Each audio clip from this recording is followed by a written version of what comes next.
Well, here's my word. Get the hell off my spread.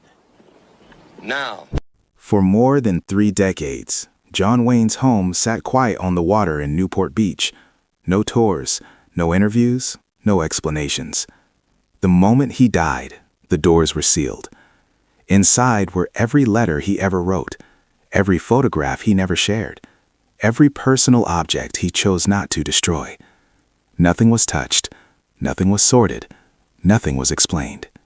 For 30 years it stayed that way.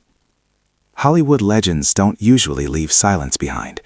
They leave museums, they leave foundations, they leave carefully shaped stories. But John Wayne left a locked house. And when that house was finally opened, what investigators and collectors found wasn't just movie history. It wasn't just memorabilia. It was proof that the public version of the Duke was incomplete. Because hidden among the awards and costumes were signs of conflict, fracture, and decisions that would split his family apart. The estate wasn't a tribute, it was a reckoning. And the deeper they went into his life, the clearer it became. The legend was built to be seen. The truth was built to be buried. And it starts long before the fame ever did, long before the sealed house, long before the silence. John Wayne was being shaped into something bigger than a man.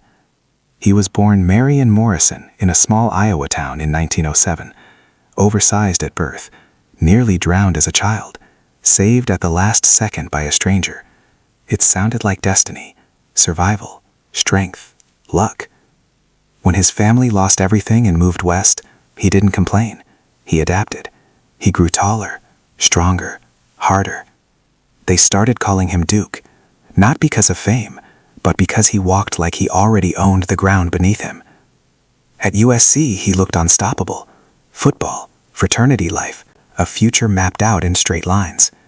Then one accident erased it all. No scholarship, no plan, no safety net. That should have been the end of the story. Instead, it became the beginning. Because failure didn't shrink him, it redirected him. Hollywood didn't find John Wayne polished, it found him hungry.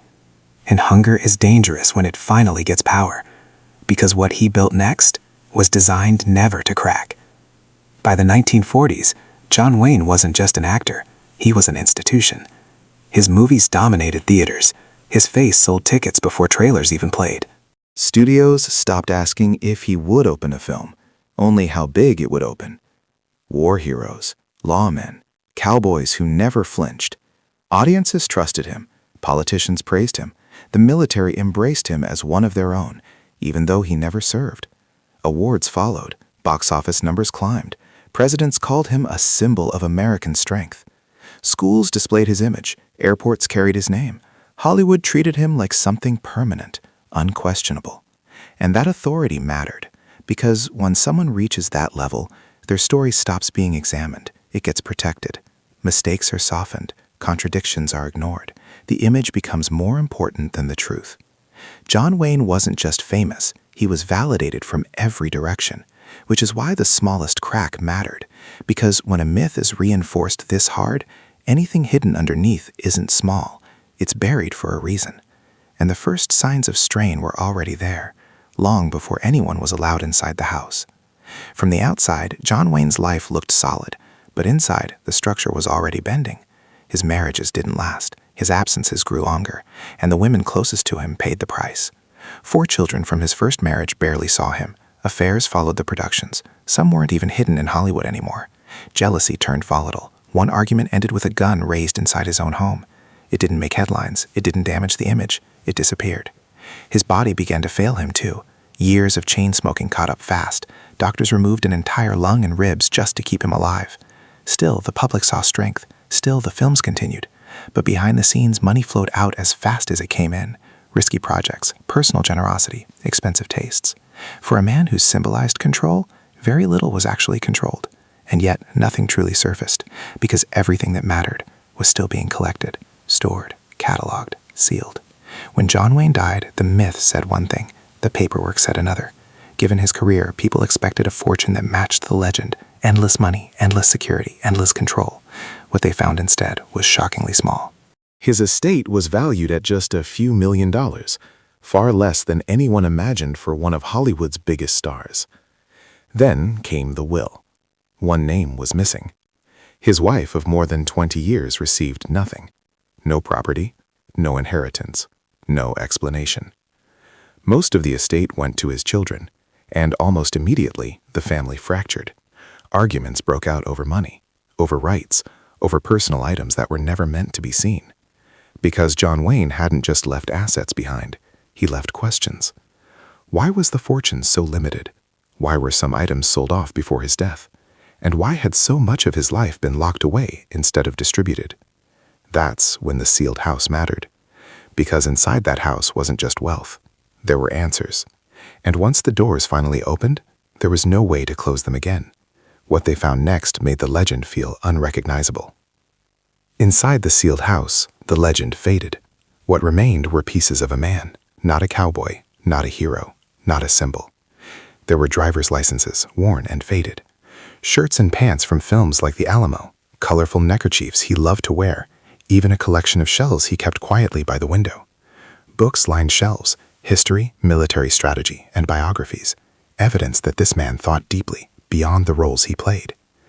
Letters told stories too intimate for the public eye. Some were confessions, some were love notes, some were simple reminders to friends. Every item whispered a truth Hollywood never told. John Wayne was complex, human, contradictory. Even his props carried weight beyond the screen. A cowboy hat from Big Jake sold for 6 figures decades later, but on the shelf, it felt personal, almost fragile. And among these treasures lay the beginning of the real story, the part that no awards, no box office, no statue could protect.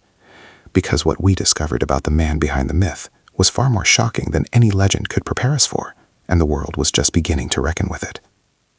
The artifacts revealed the man. The words revealed the other side of the legend.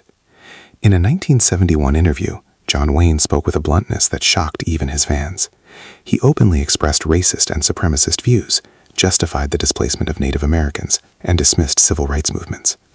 Comments that once seemed buried resurfaced decades later, igniting fierce debate. Airports bearing his name, university exhibits honoring him, and tributes across Hollywood suddenly came under scrutiny. Orange County officials debated renaming John Wayne Airport. USC removed exhibits dedicated to him. Social media erupted, re-examining every film, every quote, every public gesture. Supporters argued he was a product of his time. Critics said his words and actions could no longer be ignored. Even those closest to him struggled to reconcile the legend with the man. Was this the hero they admired, or a cautionary tale of power and unexamined privilege? And as these conversations unfolded, the estate and the secrets it contained remained a haunting reminder. Fame does not erase flaws, nor does it bury them completely. Because history has a way of catching up, and some truths refuse to stay hidden. John Wayne's life, his estate, and his words leave us with a puzzle. Can we separate the art from the artist? Can we celebrate films like The Searchers and True Grit while condemning the man behind them? The auction of his personal items let fans hold pieces of him: a cowboy hat, a gold-plated rifle, letters full of love, ambition, and regret. Yet those same artifacts are reminders that behind the myth was a flawed human man, someone whose words and decisions shock us just as much as his fame once inspired us. Airports, schools, and foundations still carry his name. His movies continue to influence actors and directors, but now every image of the Duke comes with a question mark, and the final truth is unresolved. Because John Wayne's legend doesn't end with death, it ends with debate. And perhaps the most shocking discovery isn't what was in his estate, it's what we're willing or unwilling to accept about him.